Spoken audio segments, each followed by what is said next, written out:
high school should have this information. Well, everybody's wanted this information all my life, but I haven't had time to think about it. Yeah. It's very difficult when you're busy all the time.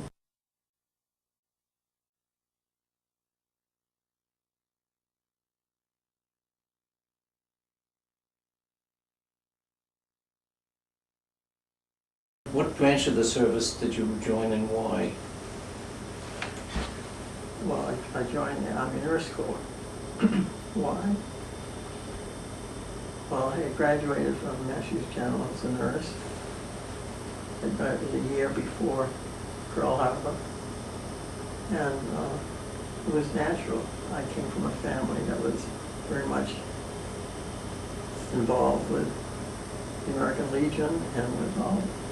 My uncle, my mother's oldest brother, was Congressional Medal of Honor man. He was killed during his heroic escapades.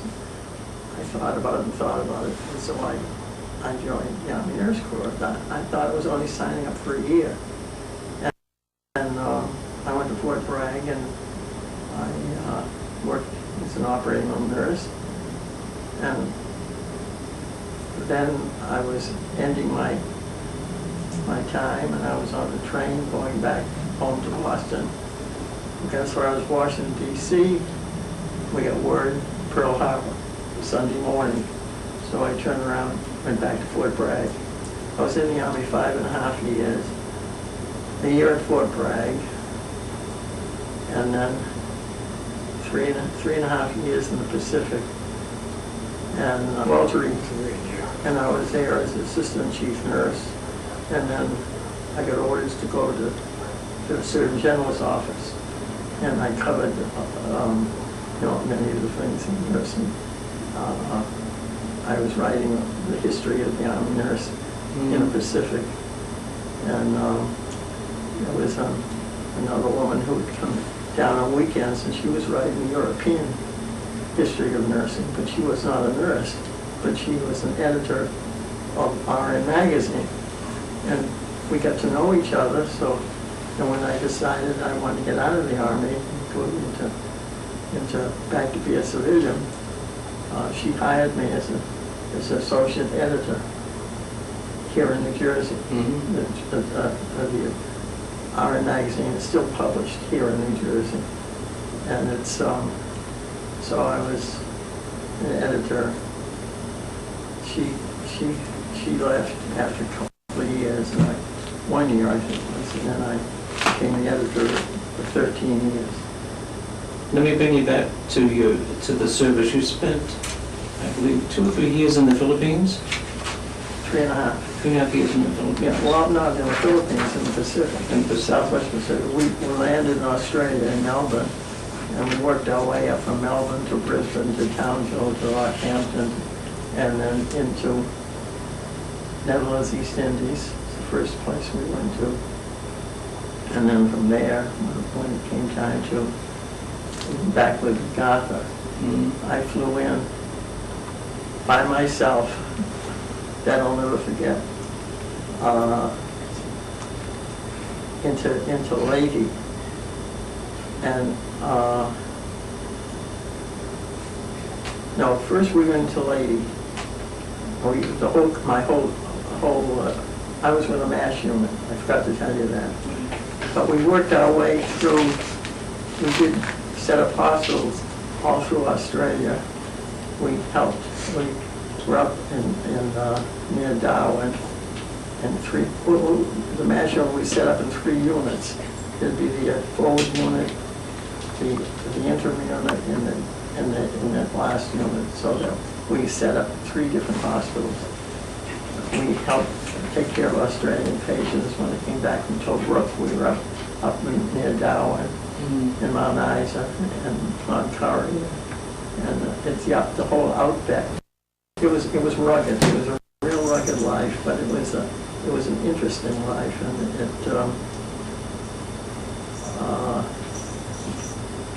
we were a small unit. And we stayed together for practically the whole war there. Were you involved in any battles? I was in 6 campaigns. Six campaigns. Well, that's just when I was in, that's what I was, I'm looking for that statement. Papers. The papers. It was, each campaign was, well, we went into New Guinea first. We went from Australia into New Guinea, from New Guinea into the Philippines. And I was in, we set up our, so we were being we'd be considered in the combat area during our first arrival and when we were setting up. And then when things calmed down, we were sent to another place. So we were island to island. Mm-hmm. We were on Room 4, we were in Mindanao. My last island was Mindanao. I came home from Mindanao. I got a lot of pictures of Mindanao. Mm-hmm. We were down to cover, just setting up an army hospital down here. And a lot of experiences there. General Eichelberger decided that he was the general of the 8th Army. And he insisted that I take a gun. So I had a gun in my not to protect myself against the Japs, but to protect against the American pilots. Because I was by myself so often, flying around there. Any Americans that you may have treated medically ever get back to you after that? Oh yeah, we knew. Well, when I came back, I lived in Washington D.C. because that's just when I was a Surgeon General's, and that was cross section of the world. Everybody came. The only problem I had was my telephone bill, because everybody coming back overseas didn't realize that you had to pay for your telephone call. They'd come to visit everybody on the telephone, long distance. So I finally said, I've got to do something about this. So I took the telephone out of the bathroom, so they couldn't telephone from the bathroom. But no, it was, I kept track with most of my friends and people. And I met a lot of people, and I met Truman, President Truman, really? Many times, and she was all involved in the politics of Washington, and one of her men friends was a senator, so that she used to give a lot of parties, which I enjoyed very much, and I met a lot of people, and I met Truman, President Truman, really? Many times, and he used to regale us with stories about his daughter. He loved his daughter dearly. And then the senators and one Chief Justice, you know, these were all the people that I was able to meet, and it was exciting. You mentioned to me that when you did get out, you were promoted to major, but you wanted to... Well, I came back. I came back as we got my first lieutenancy somewhere along the line, but they were very slow, and then I got my captaincy before I came back.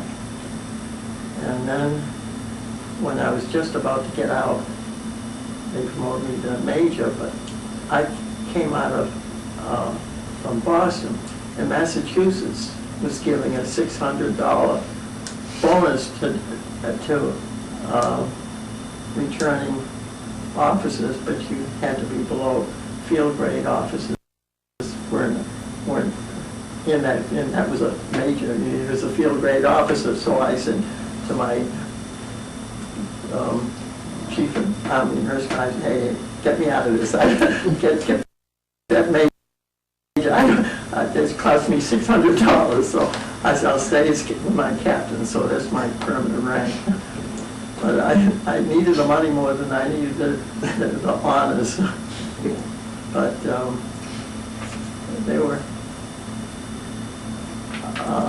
I stayed in the Army, for 2 years after I came back from the Pacific. And then I was offered this job, but and this is when I came out. But I was called back in the Korean War, and I went down for the interview, and I told them I had enough. They wanted me to do the same thing, and my publisher had a fit, and he pleaded not to take me, and my mother pleaded, and the chief of the Army Nurse Corps was still the chief, so she got me out of it because she didn't want me to go over. But they want me to do the same thing, and I would have gone, you know, but I'm glad I didn't have to go. Yeah. But it was 5.5 years totally. But my heart stayed with them and I kept in touch. I did a lot of helping them develop their literature, their magazines, and also one of the side things was that I was consultant to the VA, and both in Washington D.C. and in Long Island. I was helping them develop a magazine, a journal for the veterans nurses. But I had advised them to put it on a paid subscription. You know, the nurses could, the number of nurses they had available. And I was working up from the idea as an editor. I was getting too many manuscripts from VA nurses, and we couldn't publish that number all from one place, you know. So I said they need a magazine of their own, because they were developing all these hospitals, and the one I was particularly interested is the one out in Long Island when they developed the surgical. Was it St. Albans? No, not St. Albans. I have to think these things through. I've forgotten so much of this stuff. But anyhow, I told them put it on a paid basis so the nurses could subscribe to it, so that I knew what happened to the VA budgets. You know, and they never did it, and so they lost their magazine, because that was when the VA decided to cut things out. They cut up their journals. But so I was able to help a little bit in the civilian, when I was a civilian. But the one thing I missed the most, though, was when I came back and went into publishing. I loved the operating room, and I was a good operating room nurse, and I missed it. And I used to have some friends in New York and New Jersey who were the directors of nursing, and I knew them through various ways, and so they let me go and scrub every once in a while. So finally I got it out of my system. But it was something that I thought I'd never give up surgery, but it was very exciting, that the surgical part of what we learned in the Pacific. Every war we learned a lot, you know, about operating and what can be done and what can't be done, and particularly these mass humors, which we had a lot.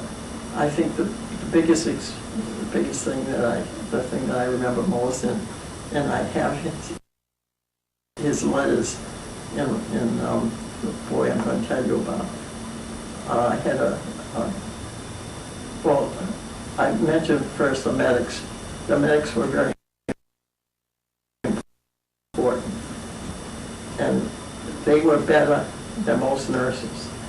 At that time, the schools, particularly, I was with a Southern outfit, and so that all the way from Fort Bragg into the Pacific, and they had very inferior medical schools, inferior nursing schools, very limited operating experiences for their students. Where I came from Massachusetts General, where I had a 16-week operating experience as a student, so that I knew my surgery. And the hardest thing was and then we lost our medics. I sent them to school to Washington, so we lost them. We had to start all over again. So I had to train my own assistants. And I'd rather have the boys I trained than the nurses that they were giving me to man the operating room, because we used to, we do 24-hour surgery. We'd be on our feet all that time. That you had to have stamina. You had to help these surgeons, and we did a lot more than we do in civilian hospitals. We had to do many times the anesthesia and stuff like that. And I found the boys took it so much better. They were stronger. And one youngster, Johnny Westmore, he came from had practically no education whatsoever, but he was a natural. And I taught him, the only problem I had, he chewed tobacco. And he wanted to break his scrub to go get rid of the tobacco. So one time I said, put a mask around his face, and I said, you're not to take that mask off. And you cannot have, well, I broke him a pound of tobacco, but but I taught him all these things, and he was in fact, we wanted him around the patient more than we wanted one of the surgeons. He was more, he was more able. Well, he wrote to me, and during the period when it was the Korean War, they were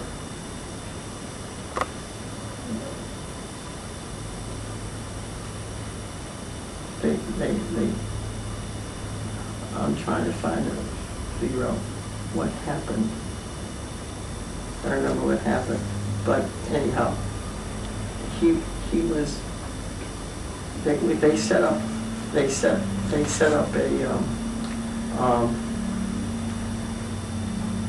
a small unit that went ahead of the MASH unit. There'd be one surgeon and two medics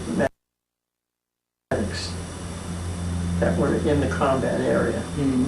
And they were really in combat area, and they sent him out in one of these units, and he wrote to me about his experience. And he said, I remembered everything you taught me in the paper. And so I published it because at the time we were trying to get male nurses to get commissions. They gave the female nurses commissions, started them off as second lieutenants. They didn't give the men who had graduated as male nurses. And the Army and the Navy, the same thing. And so that when I was editor of RN, I was writing editorials and articles on say that it wasn't fair, that these male nurses had the same education. In fact, we had to prepare more medics because we didn't have male nurses. And they would send some male nurses into the hospital administration part of the Army, but they wouldn't allow them to act as commissioned nurses. So this I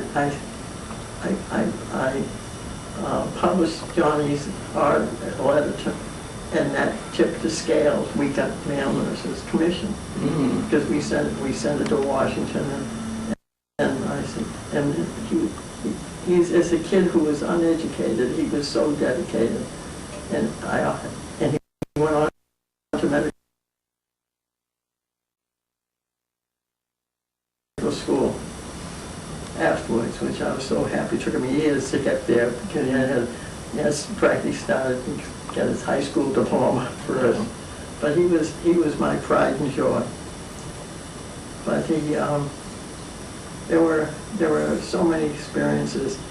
I think of them every once in a while. I know something will come up and make me think of it. But I thought I was prouder of him than any of the others. One of the other things I did, we had a period there where they were giving, they got field commissions for some for heroics. They'd give you a second lieutenancy, something like that. But also they had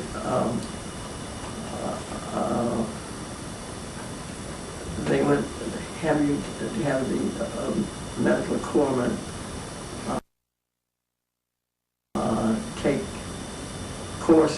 take exams, and if they passed all the exams, they'd give them a commission.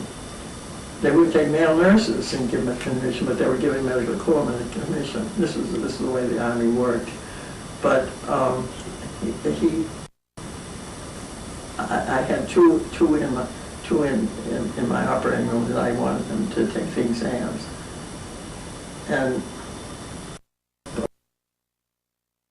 we had all Southern doctors. I said I was with a Southern outfit, and I found out when I went south that we in the North never learned Southern history.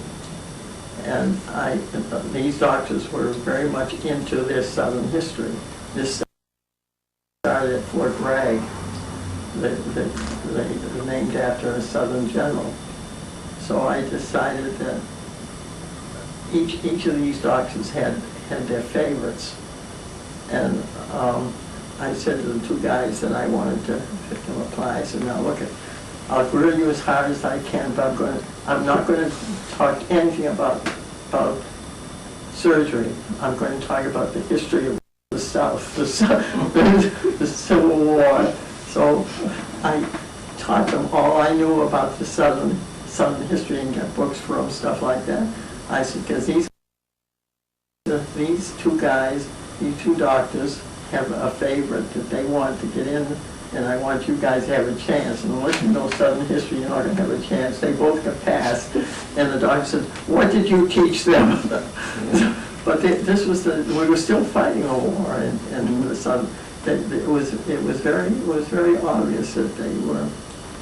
And of course, nobody could understand me because I had this Boston accent, and then it was real Boston accent. I've lost a lot of it, I hope, by now. But most of the time, they didn't know what I was talking about. Alice, given your wealth of military experience, and given the nature of today's wars, what would be your comments about the young people serving that country? I don't think of serving this country. It depends upon which war you're talking about. I advise my own cousins, like the cousins by the dozens, that had to make the decision whether to go into the service or not. And most of them I advise not to. Vietnam War, definitely no. No, I'm still a pacifist at heart. I just don't think that the war is the answer to anything. But every time I say that, I think one time I was writing about this, and I said, just go outside and recess. Stand outside in the playground and watch what happens. Little boys come tumbling out and they're in a fist fight before they practically get out the door. This is man likes to fight. Men like to fight. They start very early. And this is they believe that this is the way you solve problems. I don't. And today they're even considering females in combat. I fought against that. I wrote about that. I just thought when they went after women, I said this is bad news, particularly the Navy. Now I had a roommate who was a Navy nurse. She was in Hawaii, and this was when I came back from overseas. And I said, you know, when we were on ships all the time, when we'd be moved around from island to island, and we'd have to sleep in the Navy section, you know, with these racks, really. Well, during the night, some girl would yell, and we'd have to go get a sail and pull them out of her bed. Just for maybe a 2-day trip, but they hadn't seen women, and I said, the Army and the Navy is going to regret the day they do this. And I still think it was the worst thing they did, and I think it's the worst thing they did to send them to military school. Because whether it was West Point or the Maybe Academy. They had all kinds of problems, and it exposed these girls to terrible things. I mean, if they're caught, the stories that were told after they came home, and the VA still telling these stories, they're still collecting these stories and reporting them, that they get sexually abused when they're taken prisoners and stuff like that.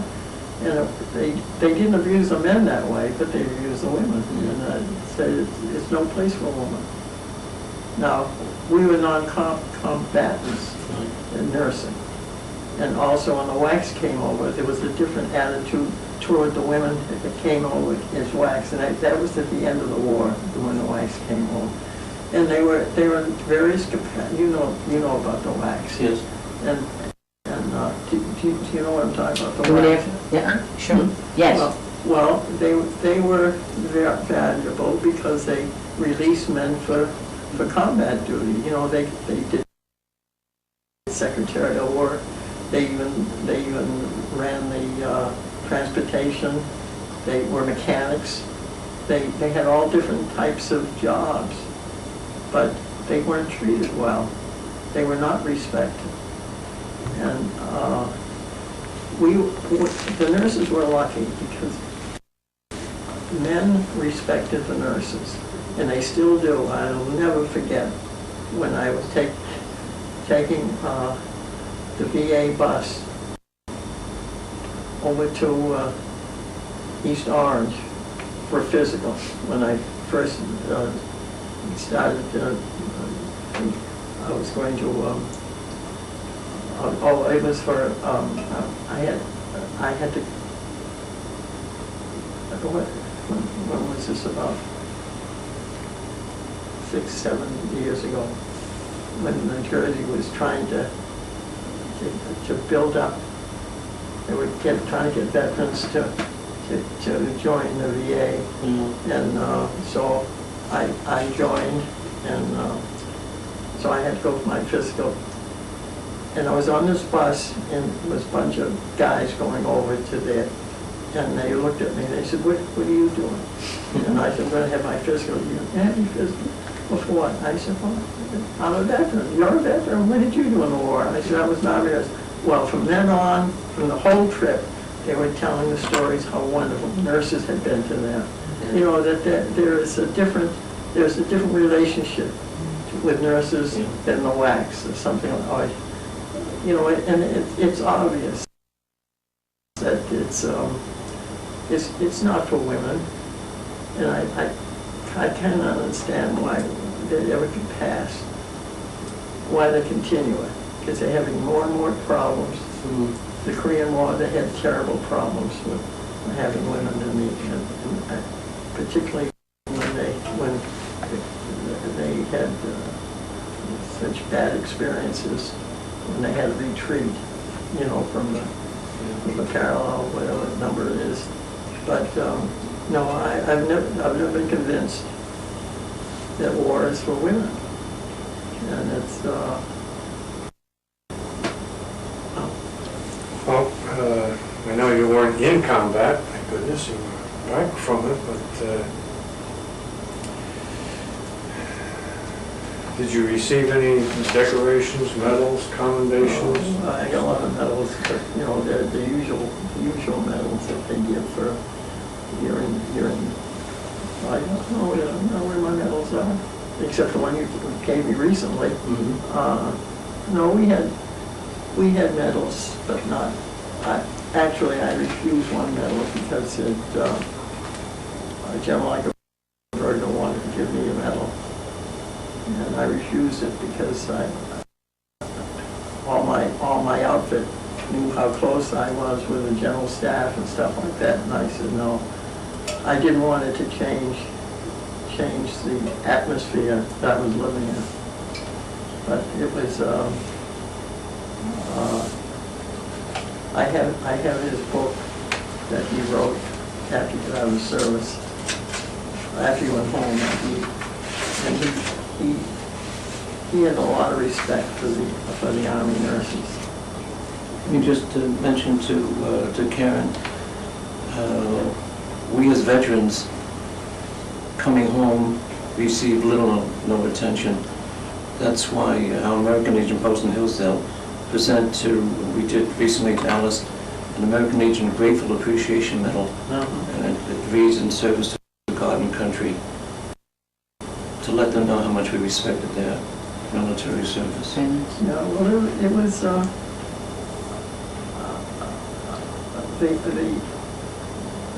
the medalist didn't mean anything to me because I was brought up with a family. My uncle was given all of these congressional medals, the list of all these French medals that were given to him and stuff, or to the family after he died. But what I valued in my Army career was respect that I got from my patients and from my people that I worked with, and it was well. There's another story that happened in Hillsdale. The VA bus was supposed to come and pick me up to take me to Hackensack, to the office down there at the satellite. Prospect Street. Yeah. And it was pouring rain, so I had said to meet me I lived right at the corner, but just across the border from Washington Township. And I told him to meet me there. And I got out with the umbrella, and I was looking, and he passed me. And I said, well, when he gets down to the light, he'll find out he went too far, and he'll come back. And he came back, and I hailed him. I was up in the street by then, and I hailed him. And he looked, and he stopped the car, the bus, but he didn't open the door. And I said, open the door, open the door. So he finally opened the door. He says, what do you want? I said, I'm the one you're supposed to pick up, but you're a woman. I still remember that. But you're a woman. Eyesight was all right. That's thinking, wasn't it? That was funny. I said, yeah, I'm a woman veteran. Yeah, what was the funniest or most inspiring thing about your service, during service? Anything that stands out? Well, many things. I mean, this is, I was inspired many times by my patients. I mean, they were, well, I'll give you an experience.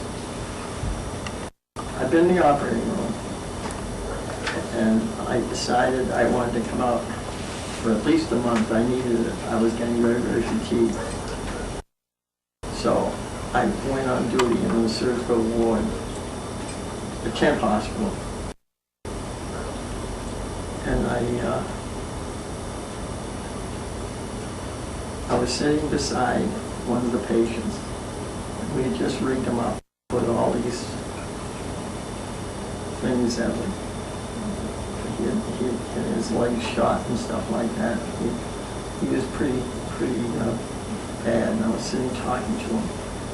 And suddenly, we were hit with a barrage of gunfire, smaller gunfire, small arms gunfire.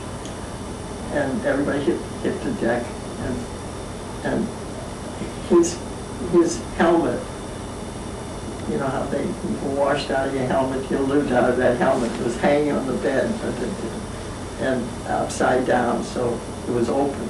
And so the bullet goes between the two of us and hits in the helmet. So I said, that's my bullet. He said, no, it missed me. It was closer to me, and I still remember arguing back and forth. Well, you're a lady. You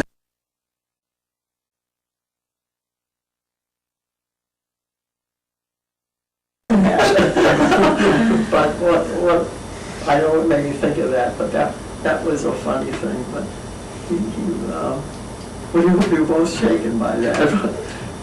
But no, there were many experiences, and some, remember, 5.5 years, and 3.5 in combat area. The combat, well, what happened is that we were in combat most of the time, and then we come out. Well, the Surgeon Generals came over an inspection one time, and we had many experience with them when they come to inspect the hospitals. And one of the times they came because the alcohol rate was much higher when we were out of combat than when we were in combat. And they couldn't understand why there was such a fluctuation. And I said, let them come over. While we're in combat, let them see why people drink when we're in combat. But we take, the GI alcohol, they take it and they doctor it up. But for grapefruit, I haven't been able to drink grapefruit juices. But then we'd have these inspections. And when you're in combat, they don't count the instruments, they don't count the bedpans and stuff like that. When you're out of combat, immediately somebody comes and wants to count everything, see that they've got, well, they have inspection. And the beds, they'd be lined up in say 3 or 4 deep. And they were counting the bedpans. So the inspector would come along and he'd have to produce the bedpan, and he'd produce the bedpan, and maybe we would be about 20 bedpans short. So as soon as the guy passed us, they'd take the bedpan and pass it around. So we're passing these various things. The doctors were stealing the instruments. They were putting it in their musette bags, and they're hiding them in their tent because they wanted them when they get back to the States. Mm-hmm. And we had to have a count. And if you lost one instrument, a snap, or something that you used in the operating room, you'd be accountable for it.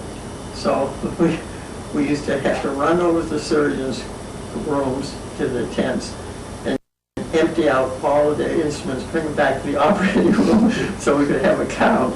And then when we left, when we had to travel, and we couldn't take a lot of the stuff with us, so we buried the stuff. And I say, as a taxpayer, I'm going to die when I go home to see the tax bill for what we had to leave behind us. But then we get to another island, and the nurses were assigned to get quartermaster corps guys, those who worked in the quartermaster, and we'd have them build us the things that we needed built for the operating room. and the things like that, we learned the hard way, how to keep our place filled with stuff that we needed. And this was a way of living that we used to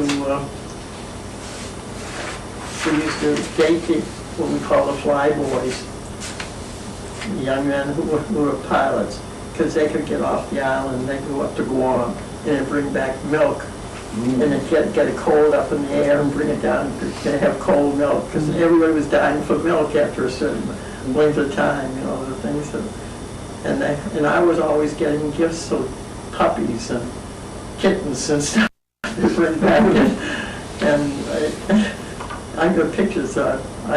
In fact, I found one of the pictures the other day was on my birthday. I wrote it in the back, the March 9th, whatever year it was, and I have a kitten in my helmet. And I don't remember it all. I don't remember that kitten at all, but I had kangaroos, I had baby kangaroos, I had everything. And one brought the greyhound dog that pulled the whole side of. We finally went from tents to little huts that they would build. This was I don't know what kind of wood it was. There was one real wood, and the dog pulled the whole side of my cabin, running through the fields, and everybody chasing him, trying to get my they yelled, "Your dog's on the loose." But we had all kinds of pets, you know. This was. I just wanted to mention, though, that Isn't that a minute like that last week Alice had her 93rd birthday. Okay. And you see how sharp her mind is? Oh, no. Yes, right. Sharp. It is. This history should live on. Yeah, super. Thank you so much.